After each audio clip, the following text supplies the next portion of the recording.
and my name is... So this story takes place in the early 2000s at a certain electronic chain known for their blue and yellow color scheme. Had a tradition when I was in college that whenever I got an A on a test, I would treat myself to a DVD. Now, back in those days, there was no streaming services and I didn't have cable, so buying season sets was the only way to watch certain shows. The only question I had was which show to buy today.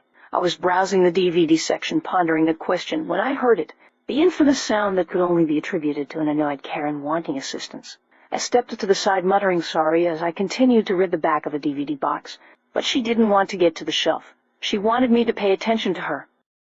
"What are you doing? I need your help," she said. "Excuse me," I replied, not comprehending what was happening.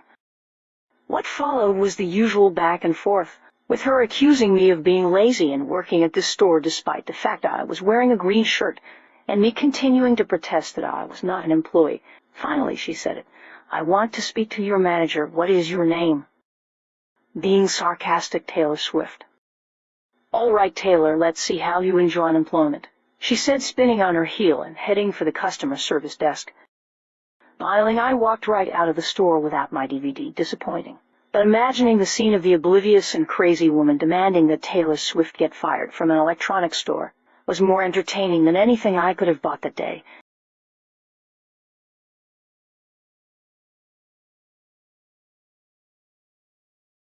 My sister is my hero. I was with my sister at a large store several years ago. I was thinking it was Walmart, but it may have been Target. First off, my sister is a sweetheart, one of the most loving people you will ever meet. She loves everyone. You are a good person and do good things, she will appreciate you. She doesn't curse or raise her voice ever. However, she also doesn't like or appreciate people mistreating others or injustices. She always speaks out. We were in line. It was a busy night, and we were several people back. In true sister fashion, she remembered things after we were in line and sent me to go get them. I ran to get them, and upon my return I heard the tail end of a heated discussion, which led to everyone clapping, and my sister standing at the front of the line angrily glaring at this one got 3 people back. If I remember correctly, we were 5 people back, so 2 people behind him. Apparently, while I was gone, the cashier had to price check something and was taking a bit longer. The cashier was a very sweet young man that had Down syndrome. I don't think it was the cashier's fault things were slow. It was a busy spurt, meaning the store wasn't that busy, but quite a few people hit the registers all at the same time, and according to my sister, it was a series of events that caused things to slow down on our register. Anyway, the man 3 customers back was super pissed that things were taking slow, and decided his time was more important than being a decent human being. He angrily muttered things under his breath that my sister refused to repeat. Then after the second price check, he started yelling, "Come on, you've got to be kidding me. Can we get a real employee to check us out? Get this retard out of here." According to the woman in front of him, that was when my sister had enough. She left our cart in line and marched over to the employee and stood next to him behind the conveyor belt. She looked at the employee and told him, "You're perfect and don't let mean people try to tell you otherwise." Then she glared at the man, raising her voice to be heard since he was still yelling and now at her. He doesn't need any other reason to be slow. I assume he was cursing too, but my sister doesn't curse, and when I was told what I missed, it was by my sister and the older woman. We were in our 20s. I assume the woman was mid-40s that was in front of that mean dude. Anyway, she stared daggers into the man and bluntly told him, "How dare you talk to someone like that? No one deserves to be talked to like that. Also, I abhor that word retard, but the only one acting like that is you."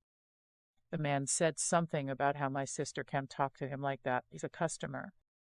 To which my sister told him, "I don't work here," she said slowly and emphasized each word, "and I don't know him. What I do know is you have a poor attitude and should think about how you talk to people, as you don't want to be that guy." She quoted that for emphasis. I could hear the "I don't work here" as I came back and ended up running past everyone, seeing my sister still standing by the employee with her hand on his back. I ran past everyone and stood at the end of the conveyor belt. Mostly, I wanted to be in between the man and my sister.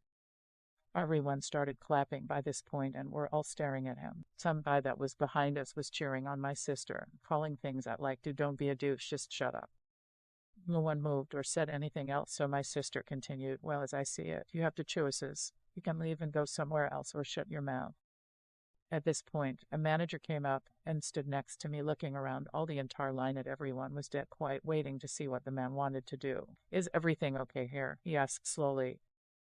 My sister answered, "This man here was verbal abusing your employee." The manager looked pissed, but the guy was already properly shamed for his attitude, looked down, not saying anything. My sister looked at the employee, asking him if he was okay or if he needed a break. The manager was a little slow, but backed up the break, even offered to take over his lane. The employee said he wanted one, but wanted to clear his lane first. My sister refused to leave his side. I refused to move. I wanted to stay between angry guy and my sister. The manager stood next to me and took over backing. He told the rest of the people in the line that the other register was now open. A few people went. The guy went through the line quietly, paid and left, and refused to look at anyone in the eyes. After he went through, my sister waved the guy that was behind us through so we would be last. After we finished paying, the employee came around and gave her the biggest hug and thanked her. He had tears in his eyes. He said that it happened often, and that was the first time anybody has ever stood up for him. He also explained this was why he rarely helps on register unless it is late night. My sister told him to always remember, if people are mean, it wasn't his fault or his problem, it's their problem. After that, he left to go on break while the older woman stayed to talk to us and offered to buy our items. My sister refused the offer but happily talked to her while they filled me in. The manager came out a few minutes later and gave us coupons and a gift card. She took the coupons but asked if he would give the gift card to the employee. Honestly, I'm surprised angry men stay and checked out. I hope he thinks about how he talks to people in the future. Thank you all for the awards. Everyone is super generous, and I do appreciate each and every one of them. A lot of you are saying how awesome my sister is, and she definitely is. I have seen her stand up for countless employees and or people that are being mistreated. This was a particular one that stood out to me, though. Having been in retail and the other end, the kind of person that will say what the employee wanted to say but can't. Well, my sister is the one of those rare people that can make others see how their words affect others. It's a truly remarkable gift.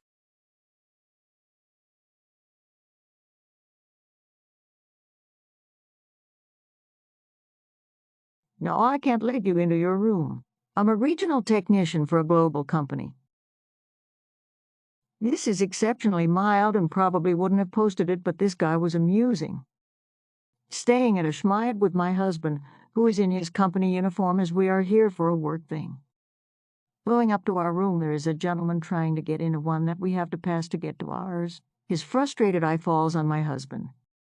I will be all capsing because the gentleman seemed incapable of speaking at anything lower than foghorn. You work here? No, sir. I'm a guest.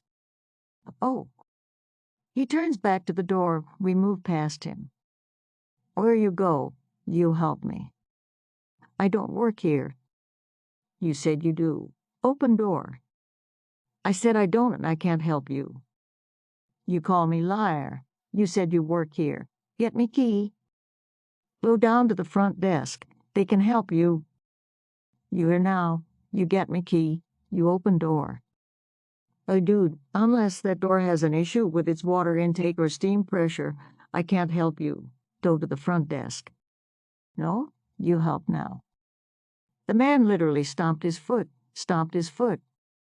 I may have giggled at this point. He started turning purple, but my husband just hustled me into our room.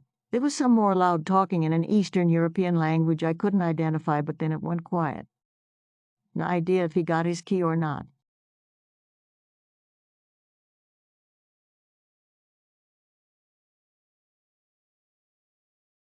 The fault was mine, embarrassing and funny. So I'm at a bar with my wife and her bestie. Now, I'm a big fella, and I'm pretty good with my limits, so if I get drunk, I'm usually fine. I can count on one hand the amount of times I've thrown up drunk. Well, this night was the exception.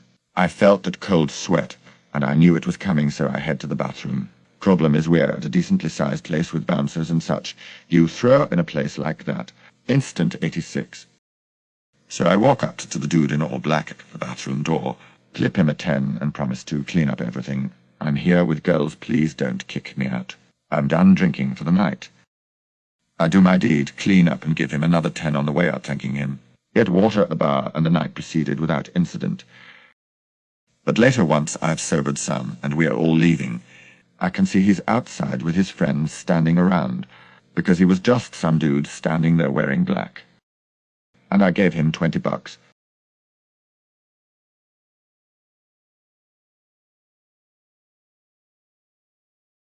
check out my other excellent videos.